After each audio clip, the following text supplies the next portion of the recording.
예, 반갑습니다. 오늘 또 은혜 자리에 나온 여러분을 주님의 이름으로 축원합니다.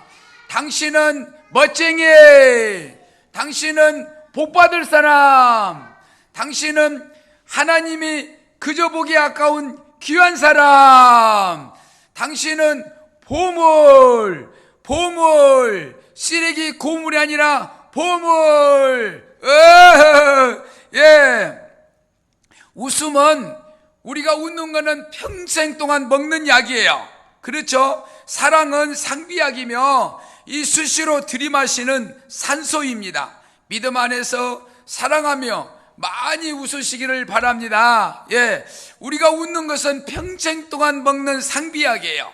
그리고 사랑하는 거, 이것은 상비약이며 그냥 우리는 늘 웃으면서 살아야 된다. 건강은 몸을 단련해야 얻을 수가 있고 행복은 마음을 단련해야 얻을 수가 있다.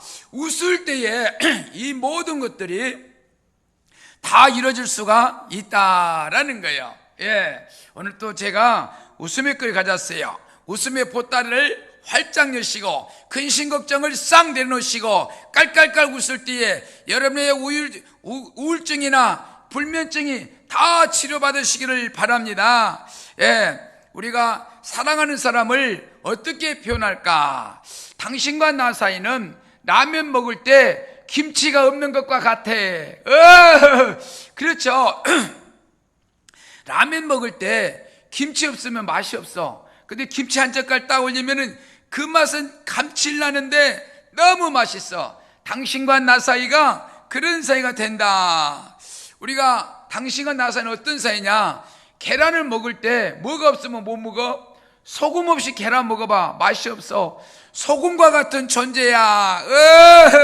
그렇죠. 텔레비를 봐야 되겠는데 리모컨 없이 텔레비를 볼 수 있어요? 당신과 나 사이는 리모컨 같은 사이. 텔레비 앞에 리모컨과 사이래요. 예, 여자 3명이서 모였는데 아무 말 안 하기. 여자 서희 모여서 입 딱 닫고 말하는 것 같아요. 여자 3명 모였다면은 그냥 저건 자식 자랑, 남편 형 그냥 있는 거 없는 거 서로 다 말 한번 더 하려고 하루 종일에도 그냥 냄비 깨지는 소리가 막 나는 것이죠. 그렇잖아요. 예. 그런가 하면은 정치인을 존경하기. 정치인들 보면은요, 자기 이성만 챙기려고 하지 정말 국가를 위해서 일한다고 선거철에는 말하지만은 그 정치인들 존경받기가 힘들다. 우리가 소식을 해야 됩니다. 많이 먹으면은 살이 찌고 비만에 걸려. 그런데 뷔페 식당 가서 소식하기. 뷔페 식당 가서 소식할 수 있어요? 오늘만 먹고 내일부터 소식하지 뭐. 그렇죠. 예, 터지는 웃음을 참게. 막 웃고 싶은데 지금 꽉 참고 있는 사람 있죠? 그거 꽉 참어. 안 돼. 다 안 해도 좋은데, 다 참아도 좋은데 웃음만큼은 참지 마세요. 예, 반갑습니다. 예, 교장 선생님이 학생들 앞에 새로운 선생님을 소개를 해야 되겠는데 아이들이 시끄러워. 얘들아 좀 조용히 좀 해봐라. 그래도 웅성.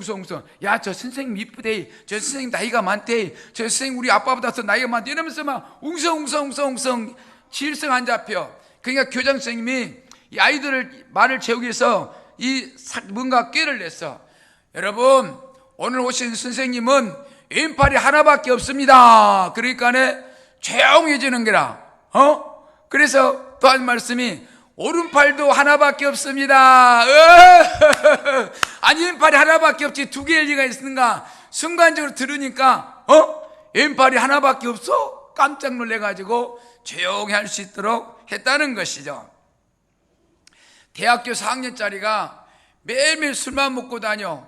그래서 아버지가 걱정돼서 아야, 너 매일매일 술만 먹고 다니는데 진로를 어떻게 세우고 있니? 그랬어요. 그러니까 이 아들이 진로요? 진로 요즘에 도수가 좀 많이 약해졌어요. 옛날엔 25도 30도인데 지금은 18도밖에 안 돼요. 이 살아가는 진로를 물었는데 이 아들의 답변은 알코올, 술만 먹다 보니까 진로의 도수가 낮아졌다, 이렇게 말하는 거예요. 예, 웃기죠? 그렇죠? 북한에서 이 시시콜콜 남한을 공격하려고 그러죠. 어떻게 해서 먹어버리려고. 그래서 우리나라에 많은 이리 사람들 심어놓고서 허심탄탄 노리고 있는데 중학교 2학년짜리 때문에 못 넘어온대요. 무슨 말일까? 이 북한에서 한국 넘어야 되겠는데 중학교 2학년 때문에 못 넘어온대야. 왜냐하면은 어디로 튈지 모른다 이거라.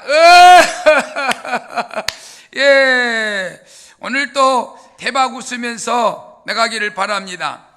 우리 어떤 젊은이가 할아버지한테 물었어요. 할아버지, 내가 뭔가 기억이 잘 안 나는데 나무를 한번 3번 한번 외워보세요. 그랬어. 그러니까 할아버지가 시키는 대로 나무 했어. 그러니까 할아버지, 근데 말입니다, 이상하네요. 그 식혜도 한번 3번 한번 해보세요. 그래서 그러니까 식혜 이래 했어. 그래요? 이상한데요. 할아버지, 그러면은 나무하고 식혜하고 같이 합해서 한번 해보세요. 그러니까는 나무 식혜 그런 거예요. 그러니까는 이 젊은이가 뭐라냐면은 예, 할아버지, 그거는요 나무식혜 한 거예요.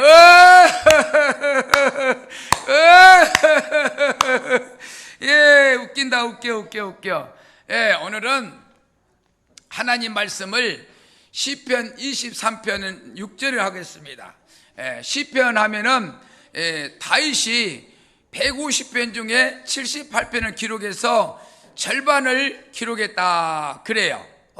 그런데 그 중에 대표작이 뭐냐? 시편 23편이에요. 언제 기록했느냐? 도망 다닐 때에, 언제 죽을지 몰라 나를 죽이려고 이렇게 추격해 오는데 도망 다니면서 이 시편 23편을 기록한 거예요. 여호와는 나의 목자시니 내게 부족함이 없으리로다. 그가 나를 푸른 풀밭에 누이시며 쉴만한 물가로 인도하시는도다. 내 영혼을 소생시키시며 자기 유익을 위하여 의의 길로 인도하시는도다. 내가 사망의 음침한 골짜기로 다닐지라도 해를 두르지 않을 것은 주께서 나와 함께 하심이라. 주께서 내 원수의 목전에서 내게 상을 차려주시고 기름을 내 머리에 부으셨나니 내 잔이 넘치나이다. 내 평생의 선하심과 인자심이 반드시 나를 따르니 내가 여호와의 집에 영원히 거하리로다. 그 중에 마지막 읽었던 말씀 6절을 가지고 오늘 은혜를 나누고자 합니다. 6절에 보니까 내 평생의 선하심과 인자심이 반드시 나를 따르니 라고 했어요. 이 말은 무슨 말이냐 하면은 예수 안에 있는 자는 그가 가는 길에, 인생의 여정을 가는 길목 속에 20대, 30대, 40대 일생 동안, 평생 동안 그가 가는 길에 필요한 것들을 공급해주고 물질을 부어주고 모든 것이 잘되게 주시겠다. 내 평생의 선하심과 인자심이 반드시 나를 따르니 라고 했어요. 그 다음에 뭐라고 했어요? 내가 여호와의 집에 영원히 거하리라. 이 뭐예요? 이 내가 여호와의 집에 영원히 거한다는 말은 교회 안에 거한다는 거예요. 교회 안에 거할 때에 환난 풍파를 막아줍니다. 우리의 우주를 검서 빼오는 잡귀신을 막아줍니다. 잘못된 일을 다 환난 풍파를 막아줘서 우리를 안전한 곳으로 인도해 가신다라는 겁니다. 그래서 우리가 어떤 곳에 매여서 살아야 되는가? 어느 수녀가 쓴 시가 있어서 하나 소개하고자 합니다. 너무 좋아가지고 어느 수녀가 기록했는데 아름다운 장미는 사람들이 꺾어서 꽃꽂이를 해가지고 자기만 보다가 이 꽃꽂이는 꽃이 장미꽃이 시들면은 버린다는 거죠. 그렇죠? 사랑하는 사람에게 백송이의 꽃을 줍니다. 그렇죠? 사랑한다는 약속으로 생일잔치, 생일날 되면은 사랑하는 사람 생일날 백송이의 장미꽃을 갖다 줍니다. 그런데 이 장미가 시들면은 버린다. 그런데 들꽃에 들에 가면 이런 꽃 저런 꽃들이 옹기종기 잣대를 피우며 꽃이 피었는데 이건 별로 아름답지가 않아. 보잘것이 없어. 그런데 오메가메 하는 사람들이 그걸 구경하며 꺾어가지는 않아. 별로 안 좋으니까. 그러면서 관광 명소를 만든다. 우리들의 인생도 마찬가지입니다. 자기만 잘났다고 뽐내거나 내가 가진 것 좀 있다고 없는 사람을 없인 여기거나 좀 배웠다고 너무 잘난 척하거나 권력이 있고 힘이 있다고 마주 날뛰는 사람, 언젠가는 장미꽃처럼 꺾여지고 이용 가치가 없으면 배신당하고 버려진다라는 거예요. 하지만 내가 남들보다 조금 부족한 듯, 내가 남들보다 조금 못난 듯, 내가 남들보다 조금 손해본 듯, 내가 남들보다 조금 바보인 듯, 내가 남들보다 조금 약한 듯 하며 살아가면은 나를 사랑해주고 나를 찾아주고 좋은 친구들이 많이 생기니 이보다 더 행복한 일이 어디 있느냐라는 거지요. 오늘 좀 힘들어하는 좋은 당신은 그 한 잔 위로와 그 구름의 한 조각의 희망과 슬픔과 애로움을 나눌 수 있는 따뜻한 사랑의 메시지를 전하고 싶습니다. 사랑하는 동안에 좋은 일만 있다면은 삶이 왜 힘들다고 하겠습니까? 더러는 비에 젖고 더러는 바람에 부딪히며 웃기도 하고 울기도 하는 것이 우리네 인생이 아니겠습니까? 내 마음같이 세상에 앉지라도 내 마음 몰라주는 사람들이라도 부디 원망의 불씨는 키우지 말고 그저 솔바람처럼 살다 보면은 언젠가는 사철 푸른 소나무를 닮아 있겠지요.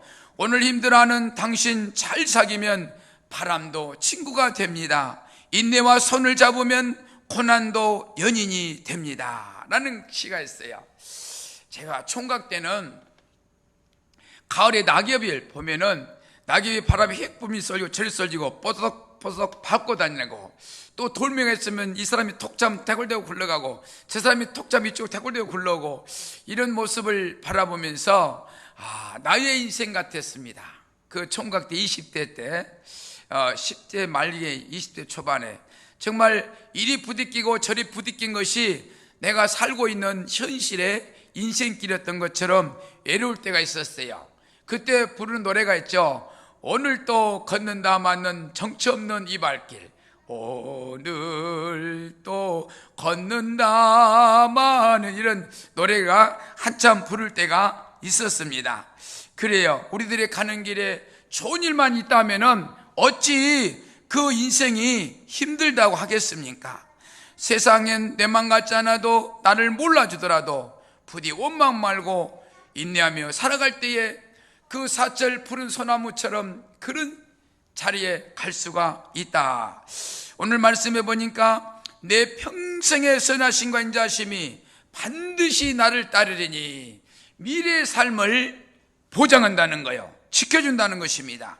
그러면서 내가 여호와의 집에 영원히 살리로다, 이 말은 교회를 평생 떠나지 않고 있을 때에 그 모든 우리의 어려운 난관들, 정말 산전수전 겪은 일들을 다 이겨낼 수 있는 인내력이 나온다.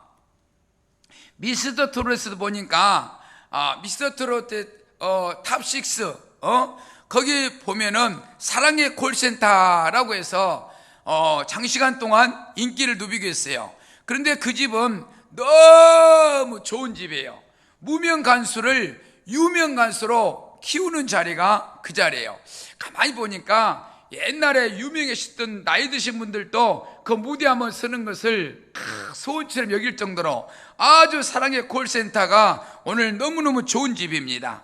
그런가 하면 미스트롯 2 탑7 내 딸 하자, 그거 보니까 과정 속에 예선 탈락해서 제주도 집에 가서 가사일 돌보고 있는데 갑자기 서울로 와라고 와서 보니까 내일 준결승 하는데 거기에 출전해라고 그래가지고, 아니 준비도 안 됐는데 내일 준결승 한대야. 그래가지고 가사를 애울 수 없어서 손에다가 적어가지고 부르면서 눈으로 봐가면서 이렇게 노래를 불렀어요. 그런데 결승에 통과되어 버렸네. 결승전으로. 결승전까지 왔으니 이제 좀 즐기자 하면서 부르는데 1등을 해가지고 세간을 놀라게 만들었던 그런 사람이 있지요. 그래서 너무나 이렇게 뜻밖의 일이 일어났어요. 근데 그 집이 얼마나 오래 갈까요? 시청률이 떨어지면은 그 집은 문을 닫습니다. 사랑의 콜센터든 내 딸 하자든 인기가 떨어지면은 문을 닫습니다. 영원할 수가 없다라는 것이죠. 여러분은 지금 어느 집에 삽니까? 아파트 50평? 좋지요? 넓고 좋습니까? 좋아요. 그런데 얼마나 오래 살 수 있을까요? 내가 예언가입니다. 예언가. 내가 예언합니다.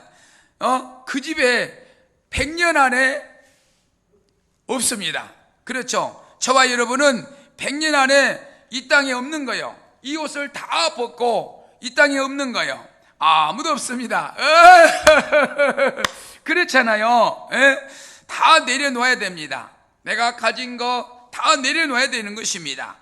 그런데 저는 아직도 그 흔한 아파트에 한 번도 살아보지는 못했습니다만은 내가 여호와의 집에 영원히 거하리로다. 이 말은 내가 교회에 거할 때에 영원히 영생복락, 영원히 행복을 추구하며 우리는 기쁨의 날로 나아갈 수가 있다라고 말씀을 드릴 수가 있겠습니다. 우리가 살아가다 보면은 재수 온 붙었다 이런 말이 있죠. 재수 온 붙었다. 며칠 전에 사랑의 콜센터 누구요? 박상민, 홍경민, 김정민 세 민이가 나와가지고 노래를 부른 걸 가만히 들어보니까 그 가사에 보니까 여고생이 이제 여고 3년생이 고등학교 3년생을 짝사랑했어. 그러니까 짝사랑했는데 졸업을 하면서 대학교를 시험을 봤는데 대학이 떨어졌어. 그러니까 이제 화가 나서 군대를 가버렸어. 자기는 짝사랑한지도 모르고. 그러니까 군대 갔다 올 때까지 기다렸는데 군대 제대하더니 유학 가버려. 첫사랑은 안 이루어지는가 보다. 그래가지고 포기를 하고 이제 직장에 가서 두 번째 남자를 사귀었어. 그래가지고 이렇게 알콩달콩 사랑을 나누다가 결혼하려고 그 어머니를 만나러 가니까 부모가 반대를 해. 알고 보니까 마마보이래요. 그러면서 노래가 이어지는 거예요. 세 번째 또 만나니까 유부남이래요. 네 번째도 그러고 다섯 번째 만나서 이제 정말로 가정을 이루어야지. 그래가지고 사귀어가지고 약혼식을 하는 거예요. 약혼신당 또 웬일인가? 어떤 애기를 안고 온 사람이 우리 부부예요. 그런 거예요. 이미 가정이 있는 사람이 또 그 여자를 버리고 이 여자하고 결혼을 하고 약혼식까지 하는 거예요. 이게 뭐예요? 재수 온 붙었다. 그런 말을 요때 써먹는다. 그런 것이죠. 그래서 이 사람은 하는 일마다 안 돼. 그런데 오늘 말씀해 보니까 내 평생의 선하심과 인자심이 반드시 나를 따르니 라고 했어요. 이거는 물질 축복, 잘되는 복을 준다. 온 붙은 것들을 다 떨쳐버려. 잡념 마귀를 다 떨쳐버려. 귀신 마귀를 떨쳐버려. 우리 교회에서는 이 목사님이 기도할 때에 주 예수 그리스도 이름으로 명령하노라. 이 딸을 괴롭히는 잡념 마귀, 귀신 마귀는 떠나갈저다. 이렇게 기도하면은 귀신 마귀가 다 떠나가는 거예요. 눈에 보이지 않지만은 온 붙은 재수 없는 것들은 다 떠나가고 축복은 임할지다 기도하면은 우리가 말에 능력이 있다고, 우리가 이렇게 할 때에 잘 되는 복을 누빌 수가 있다라는 것입니다. 내가 여호와의 집에 영원히 거하리로다. 이 교회는 우환질고를, 환난 풍파를 막아주는 것이요, 사랑의 콜센터, 내 딸하자 방보다 더 좋은 교회, 이런 교회가 영원하다는 것입니다.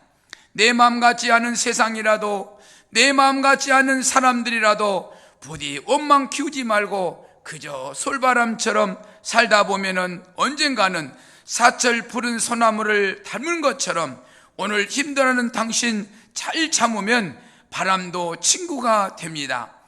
그래 요한복음 말씀에 보면은 나의 평안을 너에게 주노라. 내가 너에게 주는 것은 세상이 주는 것과 같지 아니하니라. 우리는 살아가면서 평안해야 됩니다. 불안하고 초조하고 그냥 뭔가 이상하고 이거는 벌써 잡념막이 온 붙은 거예요. 재수 온 붙은 거예요. 그러니까 이거를 확 떨쳐버려야 되는 거예요. 내가 여호와의 집에 영원히 거하리로다. 우리는 어느 곳에 거하는 것이 중요한가? 지금 사랑의 콜센터 내 딸아자 그 방은 일생일대의 최고의 정말 좋은 자리라고 할 수가 있습니다. 그런데 영원할 수가 없다는 거죠. 인기가 떨어지면은 그거는 문 닫게 되는 방송국을 내립니다. 계속 내린 걸 봤어요. 그 방송을 하면서 가만히 보니까 뭐 하다 내리고 무슨 방송 하다 내리고 인기가 안 올라가면은 내린다라는 것을, 또 이제 뭔가 이상한 소문 나면 하루아침에 내려버려. 아무리 재밌는 드라마도, 어떤 드라마는 10억을 넘게 해서 7편을 찍었는데 두 번째 나갈 때에 일본에다 이상하게 뭐 절한 걸 그게 막 네티즌 올라가지고 전체 드라마를 내려버렸다. 하루아침에 이렇게 내려진다라는 것입니다. 나의 평안을 너에게 끼치노니 곧 나의 평안을 너에게 주노라. 내가 주는 것은 세상이 주는 것과 같지 아니하리니. 평안의 복이 최고인 것입니다. 많은 물질 중요합니다. 그거 좋죠. 돈 좋죠. 저도 돈 좋아해요. 그런데 돈은 알고 보면은 우리 생활에 편리하게 내주는데 돈 때문에 쪽박 찬 사람들이 수없이 많아. 로또 복권 당첨돼갖고 잘된 사람이 별로 없대야 거의 다 망쳤자. 결국에는 이혼부터 하고 자기 마음대로 항방당하면서 돈 날리고 명예 날리고 건강 날리고 다 날리는 사람들이 수없이 많은 것을 우리는 주변에서 언론을 통해서 볼 수가 있습니다. 그래요. 물질 중요하지만은 그보다 최고 중요한 것은 나의 마음의 평안인 것이요. 불안하지 않고 초조하지 않고 우울하지 않고 그냥 은혜 가운데 감사합니다. 감사합니다. 고맙습니다. 사랑합니다. 이런 내 입에서 좋은 말이 계속 분출해 나올 수 있는 그런 이력, 그런 능력, 그런 은혜의 말씀이 내 안에 거한다면은 내 옆에 많은 좋은 사람들이 모여서 노년이 우리 인생이 행복하게 살아갈 수가 있다. 내 평생의 선하심과 인자심이 반드시 나를 따르니 내가 여호와의 집에 영원히 거하시는 우리 모두가 되시기를 주님의 이름으로 축원합니다. 축원합니다. 두 손 모고 눈을 감으세요. 할렐루야. 부활이여 생명 되신 하나님, 오늘은 우리가 어느 곳에 거하는 것이 복된가를 한번 살펴보았습니다. 우리는 세상을 살아가면서 만나는 사람들마다 중요합니다. 사기꾼을 만나면 사기를 배우고, 도둑놈을 만나면 도둑질을 배우고, 좋은 사람을 만나면 좋은 일을 배우듯이 우리는 어느 곳에 가야 되는가 삶을 살아가면서 순간순간 지혜롭게 깨달아서 우리들의 가는 인생길이 복된 삶이 되게 하옵소서. 예수 믿는 것은 받은 증거 맞노라고 고백하는 자들이 넘쳐나게 하옵소서. 우리들이 가는 길에 하나님 안에 사랑받고 은혜받고 구원받는 사람들이 넘쳐나 있어서 복된 삶이 되게 하옵소서. 세상은 나를 몰라주더라도, 세상은 사람들은 나를 좀 애면할지라도 내가 인내하며 늘 감사하는 마음으로 살아갈 때 우리들의 인생 여정 속에 좋은 일만 넘쳐나게 하옵소서. 감사하고 다시 오실 예수 그리스도 이름으로 기도하옵나이다. 아멘.